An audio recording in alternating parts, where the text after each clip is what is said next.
রাতভর টানা বৃষ্টিতে চাঁপাইনবাবগঞ্জের শিবগঞ্জ উপজেলায় একটি কালভার্ট ধসে পড়েছে। শনিবার ভোরে উপজেলার বিনোদপুর ইউনিয়নের নলবোনা খালের ওপর নির্মিত ব্রিজটি ভেঙে পড়ায় ৩ ইউনিয়নের প্রায় ৫০,০০০ মানুষের চলাচলের চরম দুর্ভোগ দেখা দিয়েছে।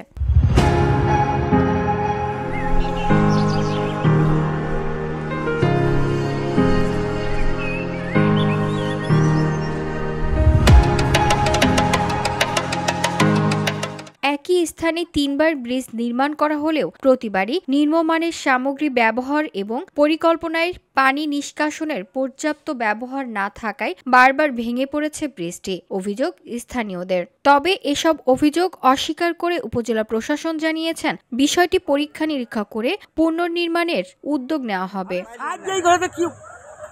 শিবগঞ্জ উপজেলার শ্যামপুর, বিনোদপুর ও শাহবাজপুর এই ৩টি ইউনিয়নের মানুষের চলাচলের একমাত্র ভরসা ছিল নলবনা খালের ওপারের এই ব্রিজটি। ২০১৫-১৬ অর্থ বছরে ৩২,৫৩,৬৩০ টাকা ব্যয়ে শিবগঞ্জ উপজেলা প্রকল্প বাস্তবায়ন অফিস এটি নির্মাণ করে। প্রতিদিন শিক্ষার্থী, শিক্ষক ও সাধারণ মানুষ এই ব্রিজ ব্যবহার করে যাতায়াত করত, কিন্তু হঠাৎ কার্তিক মাসের টানা বৃষ্টিতে ধসে পড়ে ব্রিজটি। ফলে আশপাশের এলাকায় মানুষ এখন বিপাকে পড়েছে। স্থানীয়দের দাবি, টেকসই ও মানসম্মতভাবে নির্মাণ করা হলে ব্রিজটি ভেঙে পড়ার কথা নয়। তবে দ্রুত তদন্ত করে দায়ীদের বিরুদ্ধে ব্যবস্থা নেওয়ার আহ্বান জানিয়েছেন।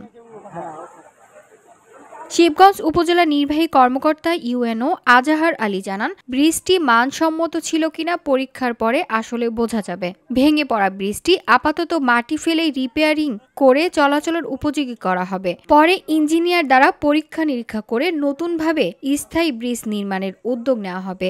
আমরা এখানে আপাতত বাঁশের খুঁটি দিয়ে বেড়া দিয়ে মাটি ফেলে যান চলাচলের উপযোগী করার চেষ্টা করব এবং পরবর্তীতে আমাদের ইঞ্জিনিয়ারিং টিম সেটা ইন্সপেকশন করবে। করে যদি এটি মেরামতযোগ্য হয় তাহলে আমরা মেরামতের দিকে যাব, অথবা আমাদের ঊর্ধ্বতন কর্তৃপক্ষের সাথে আমাদের কথা হয়েছে, আমরা আসলে ইন্সপেকশনের পরে পরবর্তী করণীয় বিষয়টা নিয়ে কাজ করব। VOD Bangla news desk.